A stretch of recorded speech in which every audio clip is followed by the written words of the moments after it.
Bismillahirrahmanirrahim. Assalamualaikum warahmatullahi wabarakatuh.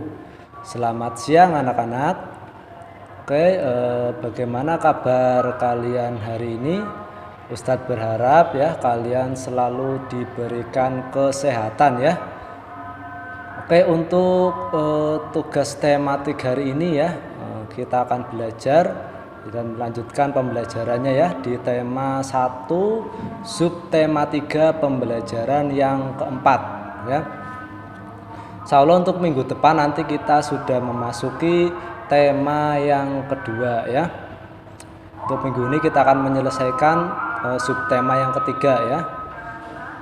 Sebelum belajar ya, sebelum Nana mengerjakan tugasnya, kita baca basmalah bersama-sama ya.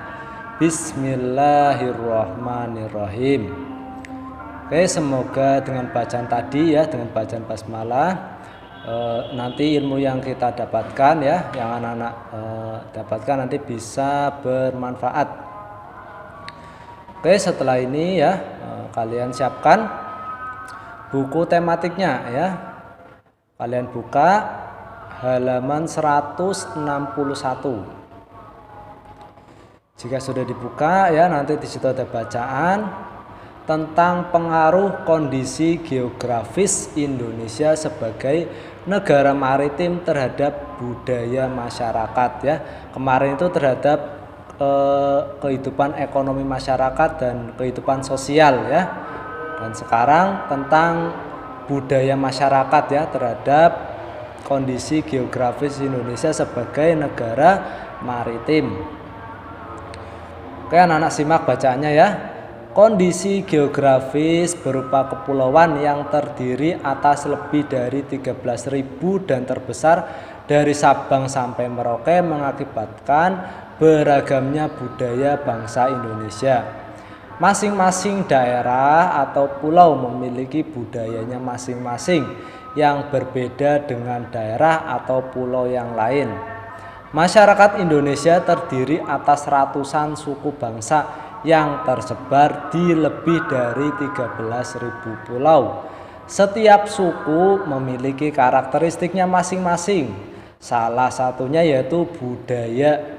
Ya, jadi budayanya itu memiliki ciri khas atau karakteristiknya masing-masing di berbagai daerah ya. Budaya antara suku bangsa satu dengan yang lain juga berbeda-beda seperti bahasa, adat istiadat, tradisi, sistem kepercayaan dan lain sebagainya. Nah, selanjutnya ada ciri keberagaman budaya lokal Indonesia dapat dilihat dari berbagai hal. Yang pertama, ada keberagaman suku bangsa ya. Nenek moyang bangsa Indonesia berasal dari Yunan, Cina Selatan. Mereka berimigrasi kemudian bercampur dengan penduduk indigenius dan Indo-Aryan dari Asia Selatan. Kemudian terus berkembang hingga membentuk suku-suku bangsa.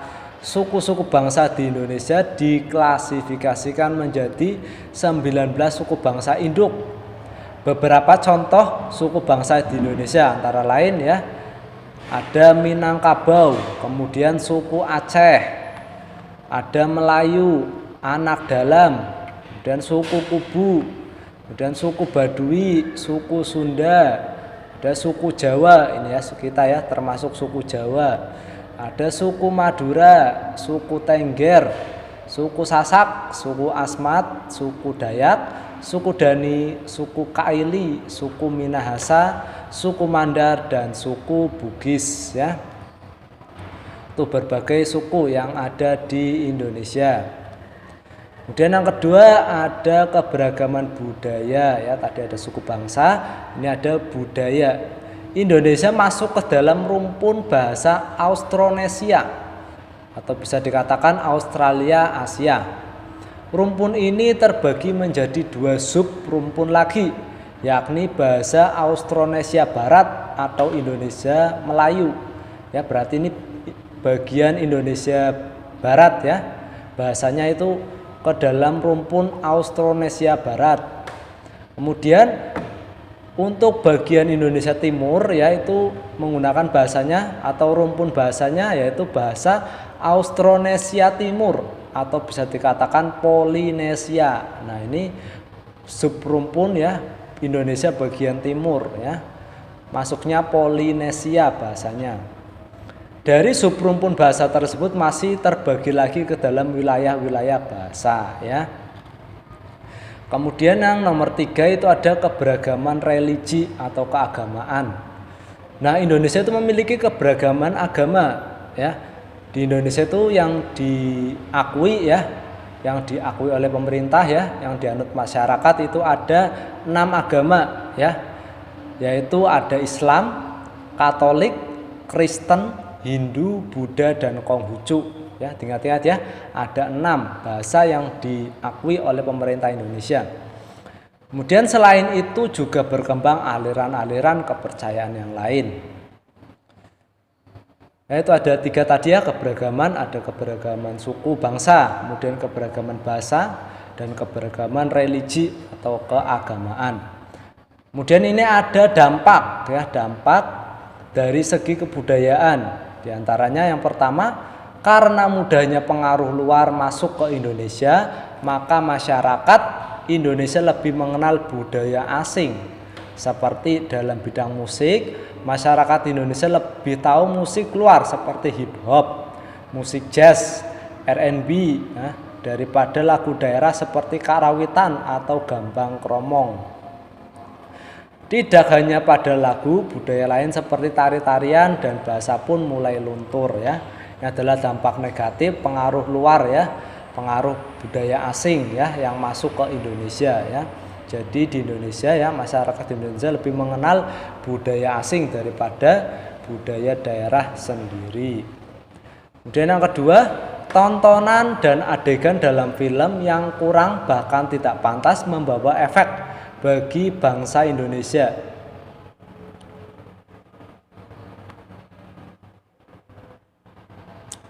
Sebagian besar adegan tersebut justru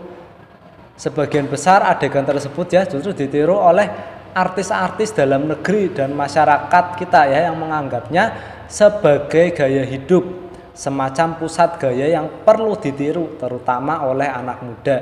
Padahal itu membuat turunnya nilai moralitas bangsa ya. Biasanya yang sering-sering viral ya, itu ya yang sering ditiru oleh masyarakat kita ya. Oke, lanjut lagi dampak yang ketiga dan keempat.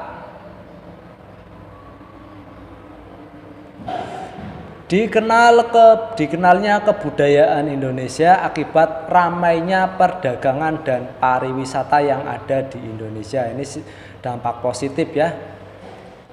Karena ramainya perdagangan dan pariwisata Indonesia ini mendapat keuntungan ya dari ini. Kemudian yang keempat, timbulnya beraneka ragam kebudayaan dan adat akibat pengaruh luar. Contohnya wayang di Jawa yang terinspirasi dari cerita India ya, cerita dari India, dan hukum adat di Aceh yang terpengaruh oleh hukum Islam.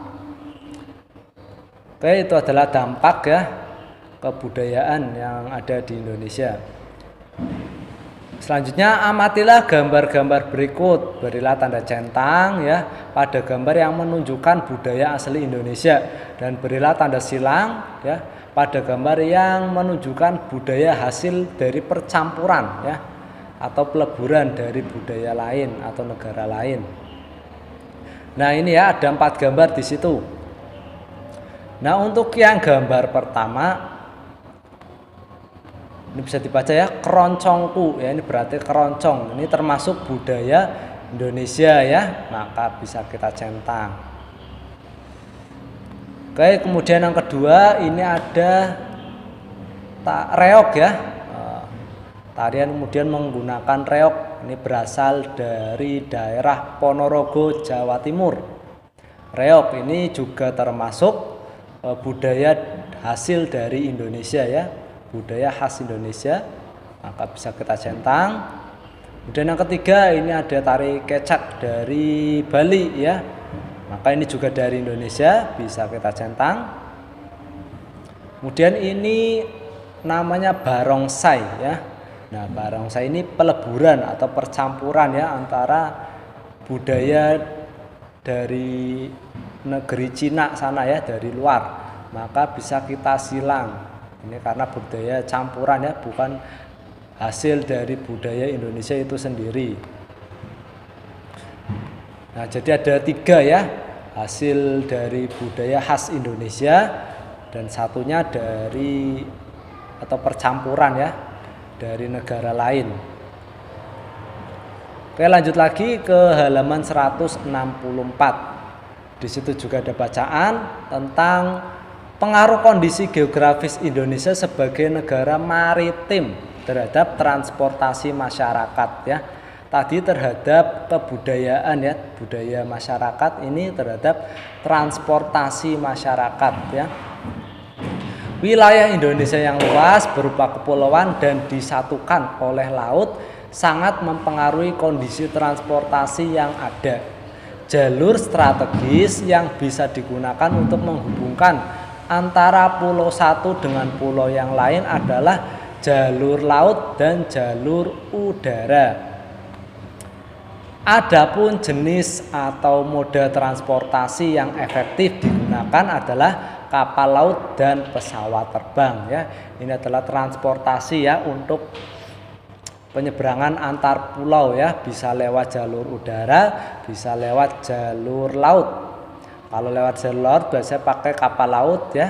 Kalau lewat jalur udara pakai pesawat terbang.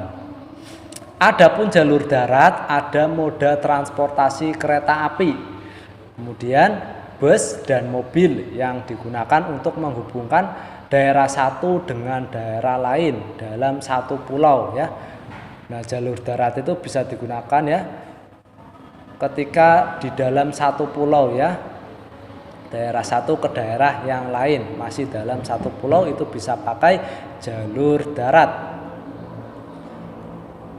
Nah, ini ada gambar ya, contoh gambar tempat pelabuhan ya, pemberhentian kapal ya atau transportasi laut. Kemudian yang halaman 165 lanjutannya ya. Penggunaan pesawat sebagai moda transportasi penghubung antar pulau harus didukung dengan sarana pendukung. Sarana pendukung untuk pesawat adalah tersedianya bandar udara atau bandara serta lapangan udara ya. Jadi perlu lapangan yang luas ya, lahan yang luas untuk pembangunan bandara ya. Ini sarana dari pesawat ya untuk menghubungkan antar pulau. Untuk pulau-pulau besar dan kota-kota besar dibangunlah bandara yang mampu menampung pesawat-pesawat besar. Nah, sedangkan di pulau-pulau kecil dibangunlah lapangan udara yang hanya mampu menampung pesawat-pesawat kecil atau pesawat-pesawat perintis ya yang bentuknya lebih kecil ya daripada pesawat komersial. Oke, ini untuk yang ada di pulau-pulau kecil ya. Lanjut lagi, begitu pula dengan penggunaan kapal ya sebagai moda transportasi penghubung antar pulau ya yang lewat laut. Harus didukung dengan ketersediaan pelabuhan yang memadai. Ketersediaan pelabuhan yang memadai dan jumlah kapal yang bisa meningkatkan mobilitas masyarakat antar pulau.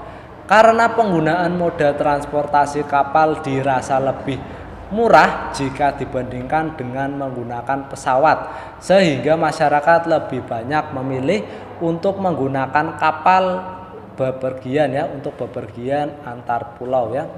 Jadi dilihat dari ini ya, perbandingan tiketnya ya atau harganya ya, kapal ini lebih murah daripada pesawat ya. Oke, lanjut lagi. Jika penyediaan dan penggunaan moda transportasi antar pulau memadai akan sangat membantu kehidupan masyarakat. Mengingat luas wilayah Indonesia yang sangat luas dan berupa kepulauan sehingga mempengaruhi pemerataan program pembangunan dan hasil-hasil lainnya. Sehingga kemajuan tidak hanya berpusat pada daerah-daerah tertentu saja ya. Jadi merata penduduk Indonesia ya. Kemudian ada daerah yang sangat maju, namun ada daerah yang masih tertinggal. Harga barang kebutuhan di satu pulau berbeda dengan harga kebutuhan di pulau lain.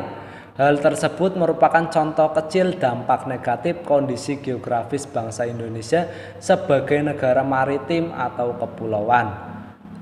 Adapun dampak positifnya yaitu khususnya bagi perkembangan alat transportasi adalah terpacunya bangsa Indonesia untuk membangun dan mengembangkan industri pesawat dan perkapalan ya.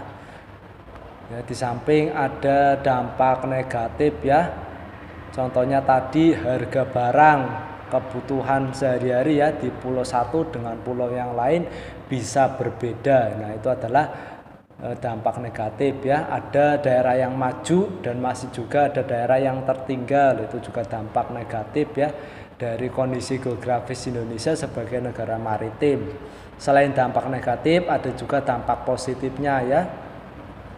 Indonesia sebagai negara maritim, maka Indonesia terpacu ya untuk membangun industri ya di bidang pesawat dan perkapalan karena sangat butuh ya transportasi itu, pesawat dan perkapalan untuk menghubungkan antara pulau yang satu dengan pulau yang lain. Nah, ini ada peta ya, peta jalur penerbangan antar pulau di Indonesia ya. Nah, bisa lihat di halaman 166. Itu yang merah itu berarti yang ada di kota-kota besar ya. Bandara yang ada di kota-kota besar. Kemudian ada peta jalur pelayaran juga ya di halaman 167. Anak bisa lihat di situ ya. Oke, ini untuk tugas kalian hari ini ya. Tugas tematik hari ini yaitu memasangkan antara nama bandara dan tempat daerah asalnya dengan menggunakan anak panah ya. Yang pertama, memasangkan nama bandara dengan nama daerah asalnya. Anak-anak tulis ya. Kemudian anak-anak beri tanda panah ya. Ini yang pertama.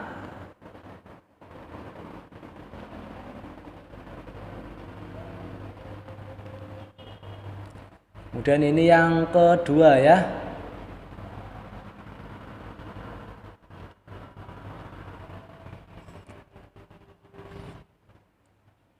1 sampai 10 ya, ada 10 bandara ya dan 10 tempat daerah asalnya. Nana tinggal memasangkan ya, ditulis. Nah, selain bandara, ini juga tugas kalian memasangkan nama pelabuhan dan tempat daerah asalnya. Nanti juga ada 10 pelabuhan ya dan daerah asalnya. Anak-anak pasangkan dengan menggunakan anak panah.